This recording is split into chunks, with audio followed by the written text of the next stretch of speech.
Also Leute, die Reaktion dieses 65 Kilo schweren Pitbulls, als ein Frühgeborenes nach Hause kam, hat eine ganze Familie dazu gebracht, alles zu hinterfragen, was sie über diese missverstandene Hunderasse dachten. Was danach passierte, wird eure Sicht auf diese unglaublichen Hunde für immer verändern. Das ist die Geschichte von Max, einem geretteten Pitbull, dessen sanfte Seele bewies, dass Liebe keine Grenzen kennt. Als die Familie Müller ihr zerbrechliches Neugeborenes Emma nach 3 Monaten auf der Intensivstation nach Hause brachte, hatten sie keine Ahnung, dass ihr gefährlicher Hund zum hingebungsvollsten Schutzengel werden würde, den sie sich je hätten vorstellen können. Aber das Geheimnis hinter Max' Beschützerinstinkten? Das ist der Teil dieser Geschichte, der euch das Herz brechen wird. Denn dieser kraftvolle Hund hatte sein ganzes Leben auf genau diesen Moment gewartet. Vor 6 Monaten war Max nur eine weitere Statistik im Münchner Tierschutzzentrum. 65 Kilo reine Muskelmasse mit einem Gesicht, das potenzielle Adoptiveltern ohne einen zweiten Blick an seinem Zwinger vorbeilaufen ließ. Er ist zu einschüchternd, flüsterten sie. Pitbulls sind gefährlich für Kinder. Sie hatten keine Ahnung, dass das Schicksal eine völlig andere Geschichte schrieb. Als Maria Müller Max zum ersten Mal durch diese kalten Metallstäbe sah, passierte etwas Außergewöhnliches. Ihre Hand bewegte sich instinktiv zu ihrem wachsenden Bauch und Max' gesamte Haltung veränderte sich. Diese kraftvollen Schultern entspannten sich, sein Schwanz begann sanft zu wedeln und seine Augen zeigten eine Zärtlichkeit, die ihr den Atem raubte. In diesem Moment wusste sie, dass das nicht nur ein Hund war, der ein Zuhause suchte. Das war eine Seele auf der Suche nach ihrem Lebenszweck. Die ersten paar Wochen im Hause Müller waren voller aufmerksamer Beobachtung. Max schien zu verstehen, dass etwas Kostbares kommen würde. Er saß neben der Kinderzimmertür, seinen massiven Kopf leicht geneigt, als würde er auf Geräusche lauschen, die nur er hören konnte. Als Marias Wehen unerwartet in der 32. Woche begannen, weigerte sich Max, von ihrer Seite zu weichen. Sein besorgtes Wimmern hallte durch den Flur. Emma kam mit nur 1,7 Kilogramm zur Welt. Die kleine Kämpferin würde die nächsten 3 Monate auf der Intensivstation verbringen und mit jedem Tag stärker werden.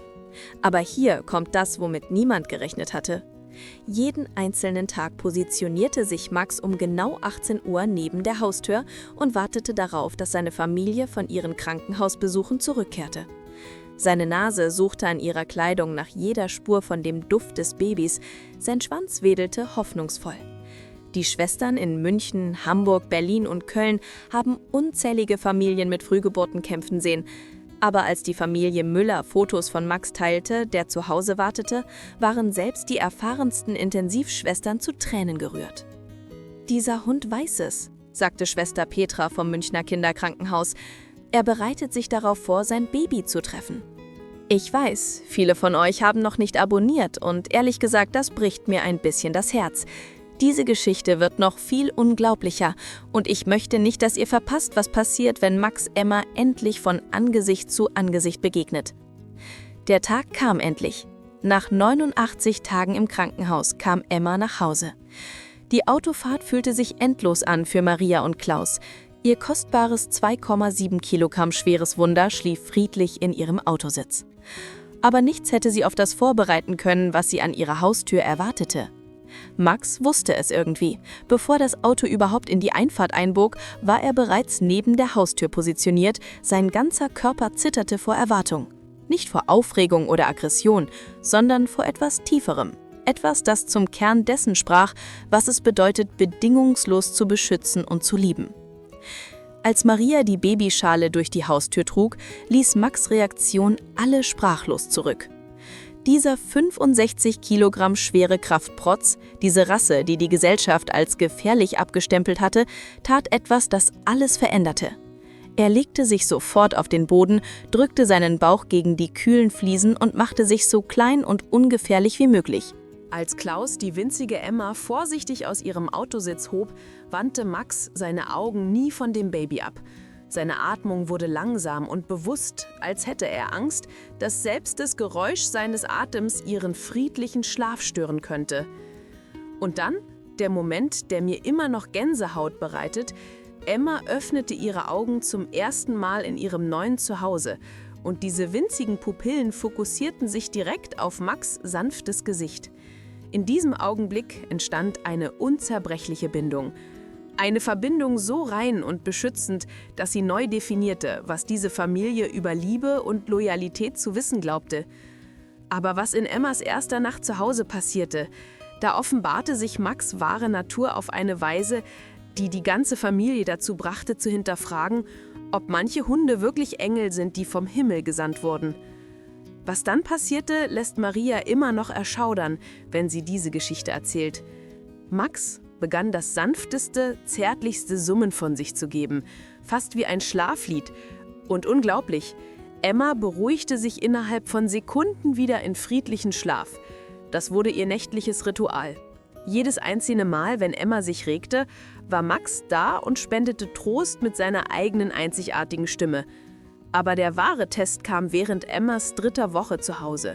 Es war ein ruhiger Dienstagmorgen, als das Undenkbare passierte. Klaus war hinausgegangen, um die Post zu holen, Maria war in der Küche und bereitete Fläschchen vor. Und Emma hatte Bauchzeit auf ihrer weichen Decke im Wohnzimmer.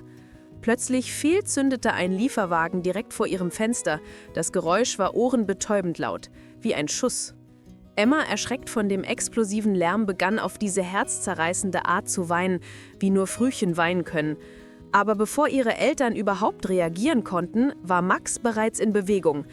In einer fließenden Bewegung positionierte sich dieser sanfte Riese mit seinem enormen Körper als Schutzbarriere um das Baby, seinen Rücken zum Fenster gewandt, um sie vor jeder möglichen Gefahr zu schützen.